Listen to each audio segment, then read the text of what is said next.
The ER doors burst open under flashing red lights. A SEAL Admiral, still in uniform, was rushed in on a gurney, skin already turning the wrong color, breathing shallow and erratic. No blood, no visible wound, just a body shutting down fast. Doctors swarmed him. Heart rate unstable, oxygen crashing, talk screens negative. Gunshot, no entry wound, stroke, doesn't fit. Then a rookie nurse stepped forward, leaned in, and saw something no one else did. A pin-ized mark barely visible beneath the collarbone. Too clean, too precise. She didn't argue. She didn't ask permission. She grabbed a scalpel and cut into the Admiral's chest with hands so steady they didn't belong in a civilian hospital. Doctors shouted for her to stop until she pulled something from inside him so thin it looked like a thread. A poison needle. She crushed it, called out a name no one recognized, and injected an antidote she knew by memory. Alone, the Admiral's heart jumped back to life. The room froze. 30 minutes later, the hospital locked down. Black SUVs arrived and the CIA asked one question. Where is the nurse who saved him? Before we begin, take a second to comment where you're watching from and subscribe. It costs nothing, but it keeps stories like this alive. The ER doors slammed open at 8:41 p.m. and the room instantly knew this wasn't routine. A SEAL Admiral came through first, still in uniform, bloodless, motionless, his skin carrying a faint grey-blue tone that made seasoned trauma doctors stiffen. He wasn't bleeding. He wasn't screaming. He was dying in the quietest way imaginable. Monitors erupted anyway. Heart rate erratic, oxygen saturation collapsing, muscles locking instead of relaxing.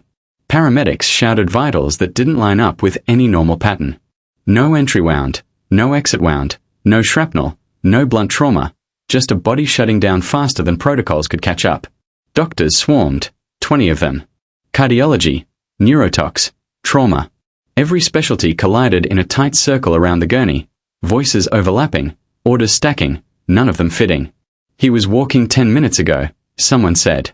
Stroke doesn't progress this fast. Run talks again. It's clean.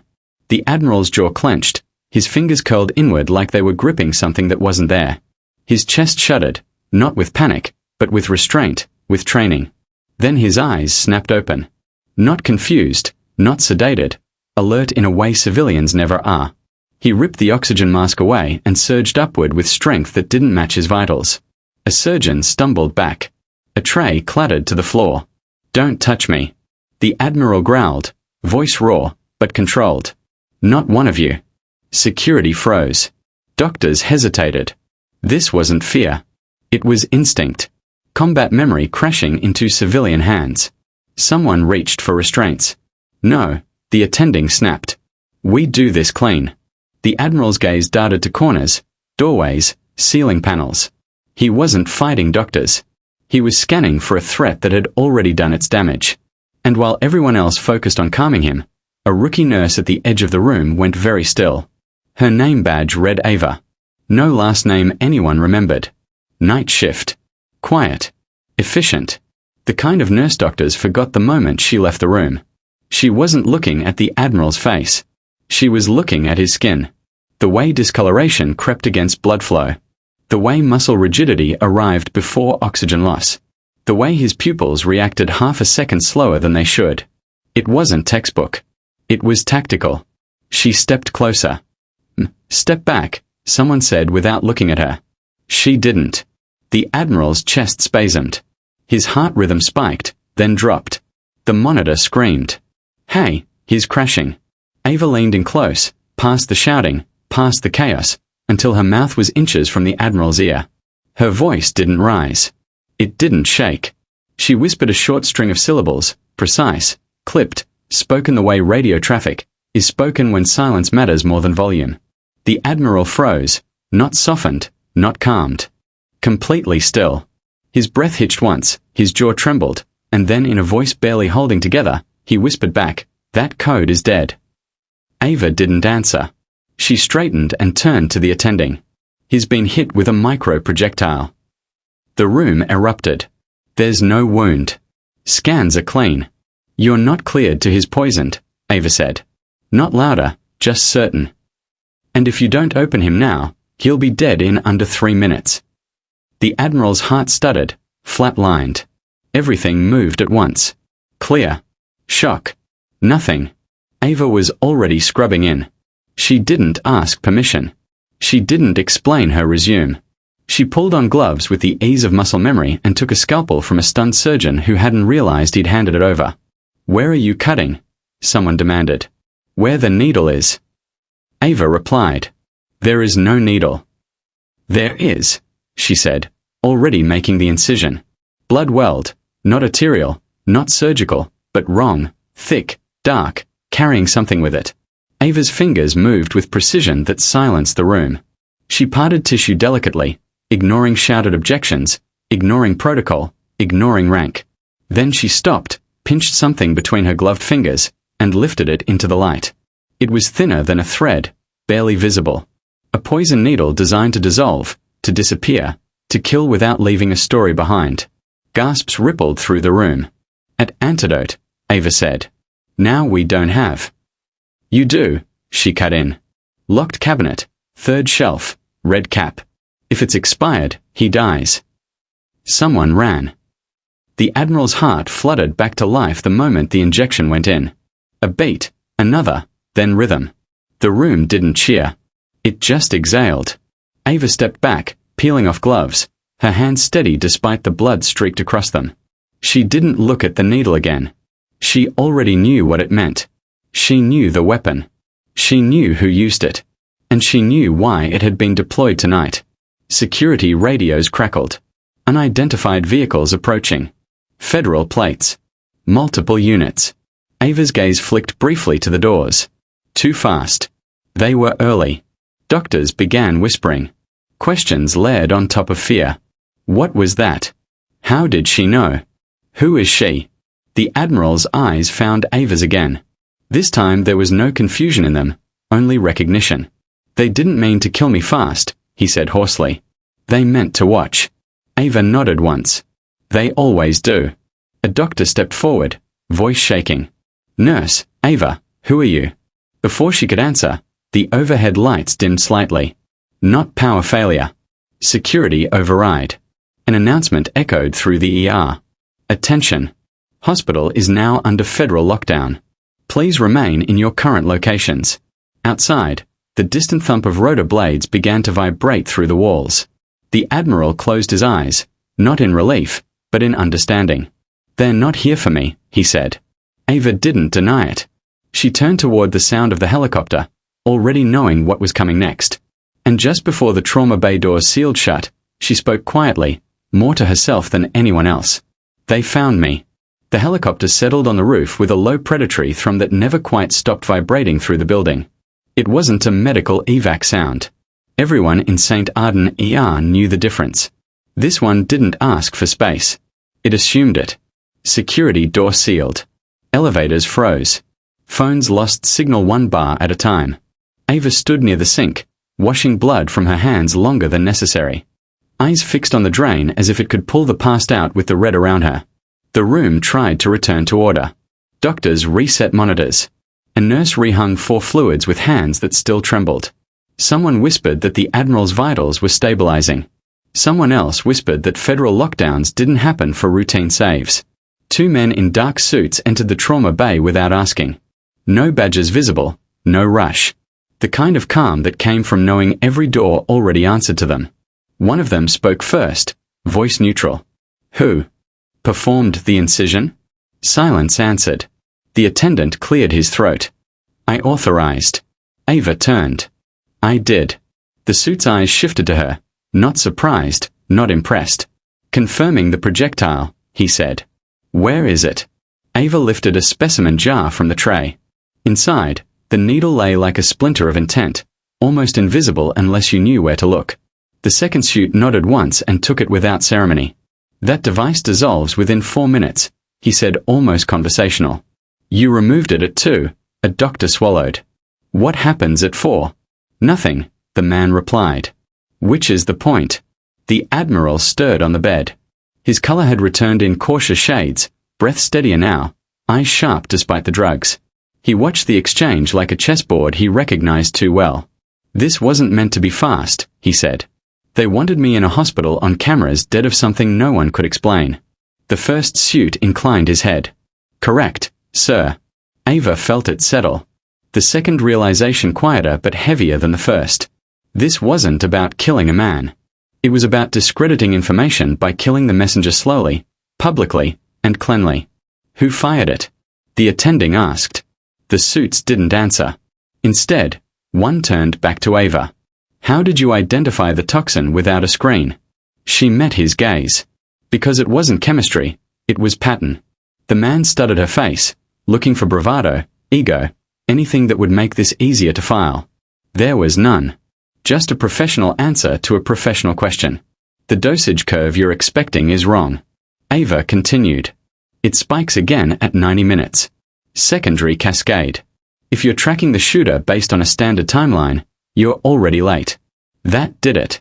The first suit's jaw tightened. He lifted his phone and spoke in a low murmur that carried weight beyond the room. The words were clipped, coded, urgent. The Admiral's eyes narrowed. You told them the wrong window, he said softly. They assumed civilian medicine, Ava replied. This wasn't built for that. A pause settled thick evaluative. Then the second suit asked, where did you learn this? Ava didn't answer. The Admiral did. On rooftops where people don't survive mistakes, the suits exchanged a look. A calculation shifted down the hall. Footsteps echoed, controlled, synchronized. Not hospital staff, Marines. Their boots carried a different rhythm, one that spoke of chain of command and muscle memory. The doors at the far end opened, and the temperature in the ER seemed to drop another degree. A Marine general entered, flanked by 2 escorts. His uniform was immaculate, white fabric stark against the fluorescent wash, insignia catching light without trying to. He took in the room in a single sweep. Doctors, suits, equipment, the Admiral on the bed, and then his gaze found Ava. It stopped there. The general didn't speak at first. He crossed the room, stopped beside the bed, and placed 2 fingers briefly on the Admiral's wrist. A nod. Alive. Then he turned to Ava. You shouldn't exist, he said quietly. Ava held his eyes. Neither should he. The general's mouth twitched, not a smile, but recognition. You were listed KIA. I know. And yet, he continued, you identified a needle-delivered neurotoxin designed to evade detection, removed it under pressure, and administered an antidote you shouldn't have access to. I didn't access it. Ava said. I remembered it. The suits shifted, uncomfortable now. This was no longer a question of procedure. It was ownership. Clear the room, the general ordered. Doctors hesitated, then moved. Curtains closed. The noise of the ER dimmed to a distant hum. When it was just them, the Admiral, Ava, the general, and the 2 suits, the general spoke again. 37, he said. Ava didn't react. Confirmed, he added, as a medic with a rifle when needed. The Admiral's eyes flicked to her, something like or crossing his face. They never told me who covered my 6 that night, he said. Just that an iron wolf walked me out. Ava exhaled through her nose. You walked yourself. The general nodded once. Your squad was wiped out. Silence. Heavy. Old. Officially, Ava said. One of the suits cleared his throat. We didn't come for you, he said. We came because the shooter miscalculated. How? The general asked. He assumed the Admiral would die without revealing anything, the man replied. He didn't anticipate a counteraction that preserved evidence. Ava's gaze sharpened. So, he stayed close. Yes, the suit admitted. He needed confirmation. The Admiral's fingers tightened on the sheet. He wanted to watch.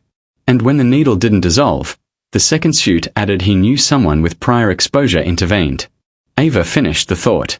So, he's still nearby. The general looked at the suits. Find him. We are trying. The first said, but here's the twist you won't like. Ava tilted her head slightly. Say it. The shooter wasn't hired to kill the Admiral, the man said. He was hired to identify you. The room went very still. The weapon, the suit continued, was bait, a signature only one kind of operator would recognize under pressure. When you stepped forward, the signal was sent. Ava closed her eyes for a fraction of a second. Not fear, confirmation. They burned a man to light a flare, the Admiral said. Yes, sir. The general's voice hardened. Then this stops now, he turned to Ava. You're coming with us. No, she said calmly. A ripple of surprise. The suits glanced at each other. The general studied her, measuring resistance. We need you back, he said. Training advisory. The country can't afford to lose. I didn't leave to be found, Ava replied. I left to stop being used. The admiral shifted, pain flaring briefly. They didn't save me to recruit you, he said. They saved me because you're still who you were. Ava met his eyes. Then don't make this about me. The general considered that. Then he nodded. 2 years, he said. Teach, train, no field operations, no deployments. Ava shook her head. I don't rainlist a bait. I consult, she continued. On my terms, and I stay right where I am. The general smiled faintly. You always were stubborn. Before anyone could respond, a voice crackled through the general's radio. Tight, urgent. We have movement. Subject attempting exit via service corridors. Ava's eyes lifted. He'll head for the garage, she said. He'll want distance, not speed. The suits were already moving. The general stepped aside to let them pass. As they did, he paused and spoke low, just for Ava. You saved a life tonight. Ava nodded. I stopped a lie. Outside, alarms wailed. Not medical this time. Somewhere below, a net was tightening. Inside the trauma bay, the admiral watched Ava with something like respect edged in guilt. They'll never stop, he said. Ava wiped her hands, calm returning like armor. They always do. Eventually, the general turned back as the doors reopened, his expression unreadable. If you're still here, he said to the room, remember what you saw tonight. Then he left. Ava stood alone for a moment, the echo of rotor blades fading overhead, the ER slowly reclaiming its rhythm. She looked once at the admiral alive because a trap failed. And then she went back to work. If you're still watching, comment, never judge. The service corridor cameras didn't capture faces, only movement. A shadow cutting left, another hesitating, then following. A badge flashed that never lingered long enough to identify. In the garage below St. Arden, the lights hummed with artificial calm. Concrete pillars, oil stains. The quiet kind of place meant to feel neutral and ended up feeling exposed. Security gates began to descend, slow by design.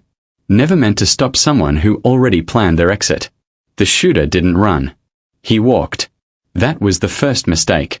Upstairs, Ava stood at the medication station refilling a tray she didn't need refilling. The ER noise had resumed its familiar rhythm. Monitors beeping, stretchers rolling, voices overlapping. But her focus was elsewhere. She wasn't thinking about the admiral or the general, or even the CIA officers spreading through the building like a silent tide. She was thinking about timing. Micro-projectile delivery systems relied on precision, distance, line of sight, control. The person who fired that needle had confidence bordering on arrogance, which meant he wasn't a hired gun. He was a technician, someone who believed his work was flawless, because it usually was. And technicians stayed close to their work. A nurse brushed past Ava, whispering, "They say the feds caught someone." Ava didn't respond. Caught didn't mean finished. In the trauma bay, the admiral shifted slightly, pain flickering across his face before discipline smothered it. He watched the door the way soldiers watched horizon lines, expectant, wary. "They'll bring him past here," he said quietly to no one in particular. The attending frowned. Why would they? Because, the admiral replied, "They'll want to see my face when they tell him he failed." Down in the garage, the shooter stopped near a support pillar marked with faded yellow paint. He adjusted his jacket, not nervous, just correcting weight distribution. His phone vibrated once. He didn't answer. He didn't need to. The operation had already pivoted. 2 CIA officers approached from opposite sides. Movements casual enough to avoid panic if someone happened to be watching. They didn't draw weapons. They didn't announce themselves. The shooter spoke first. "She's alive," he